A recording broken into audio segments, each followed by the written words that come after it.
Greetings, ladies and gentlemen, and welcome to this latest edition of Tales from Outer Space. Hope you enjoy. Story number 1.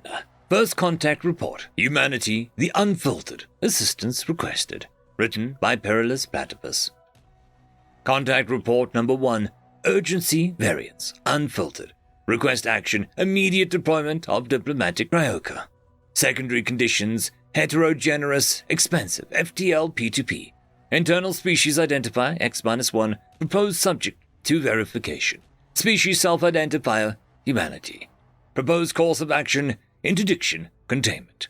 Reporter Deep Frontier Assessor 4291. The observation period of X1 proposed, hereinafter identified as Humanity, has ended and first contact has occurred. The circumstances of first contact confirm the concerns outlined in Deep Frontier Expeditionary Report 11-AAX.39, based upon observed behavior in detected emissions.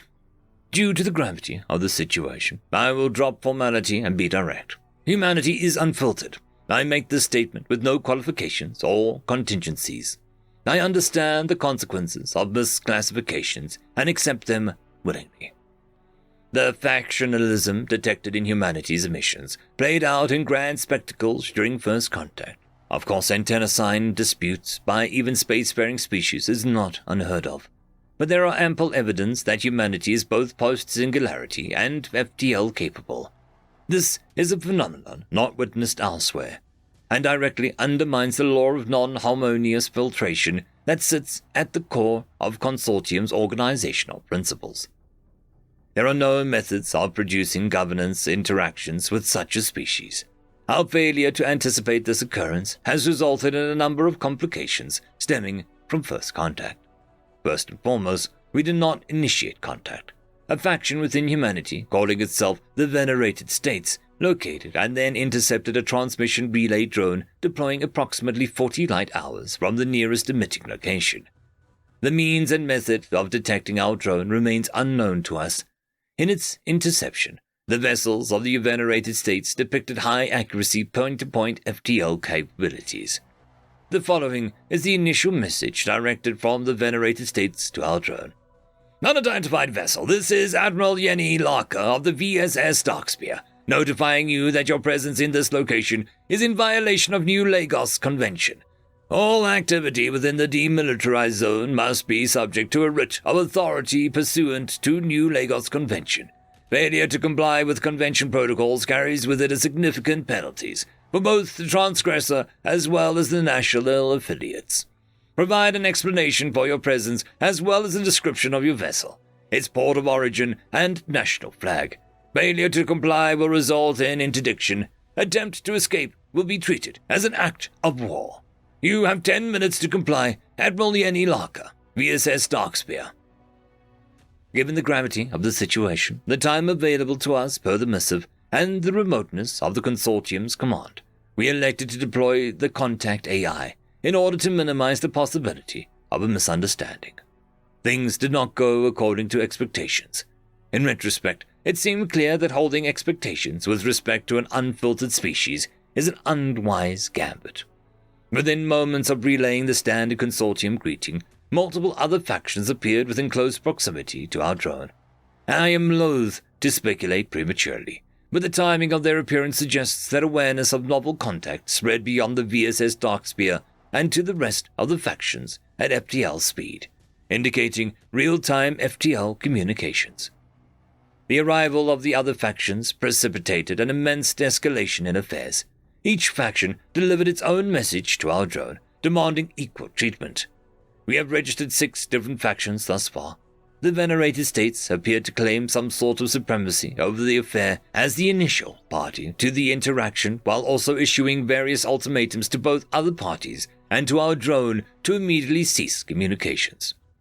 The Contact AI, unaccustomed to multi-factionalism with contact species, elected to treat each faction as a separate species and began to attempt to establish diplomatic relations with each.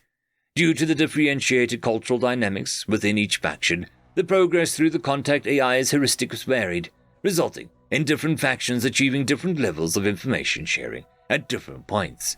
This was cited as evidence of favoritism. Matters escalated from there. Support vessels were brought in from each faction in order to bolster their presence. The vast majority of said vessels appear to not have had writ authorization mentioned in the initial VSS Darkspear message, which has amounted to an ever-expanding set of accusations between the factions, many of which intimate that the consortium has been conspiring with one or more for some time. As the tone became increasingly threatening from the various factions, the contact AI shifted into triage subroutines, stating that continued contact would be permitted only if the factions, being treated as separate species, reach resolution to the extent dispute. This was viewed as a threat by two of the factions, which resulted in the calling of additional vessels. Currently, there are approximately 8,400 vessels within the vicinity of our drone.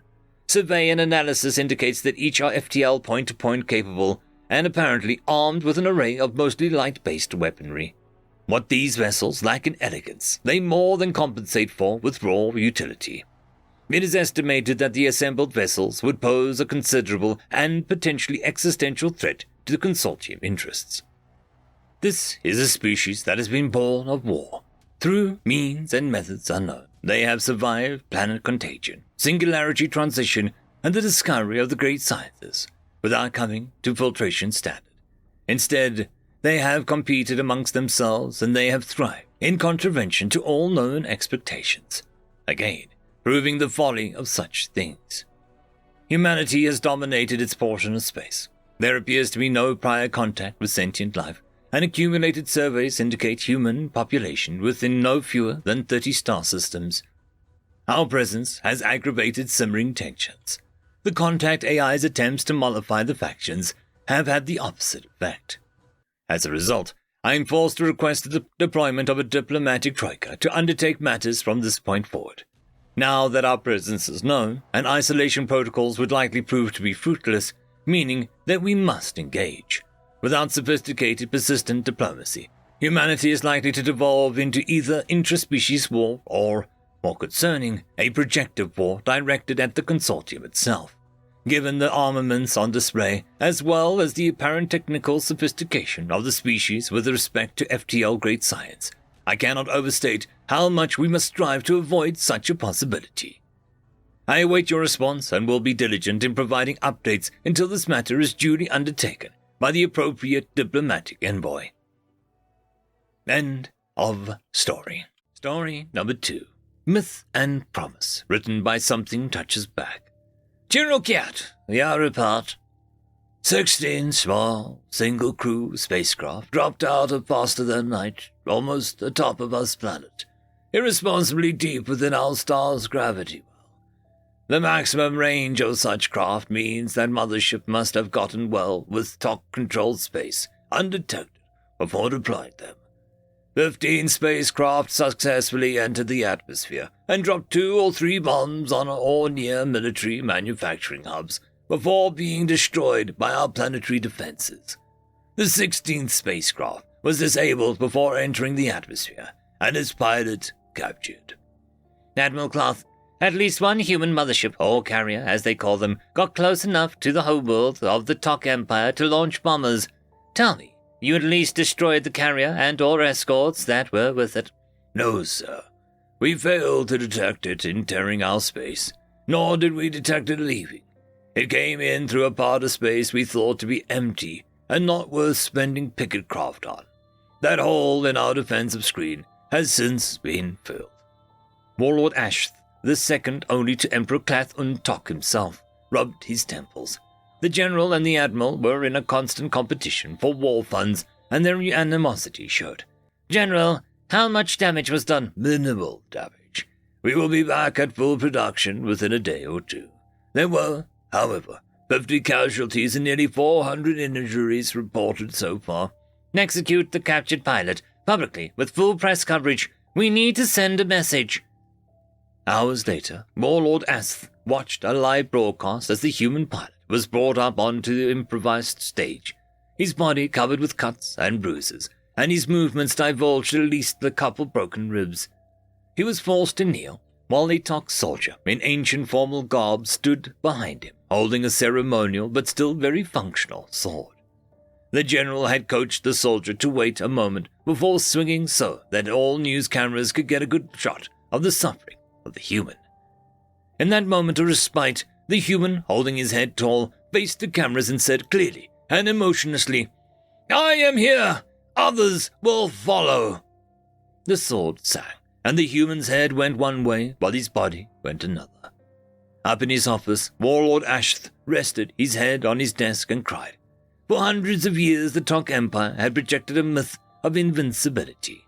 Wins and losses may happen on the frontier, but for hundreds of years the Imperial Court kept their promise that the Tok core world would be safe from attack. Unreachable, invincible. Now, on live news, the myth and the promise were destroyed. It doesn't matter that little harm was done, nor that all the attackers died. Humans got through.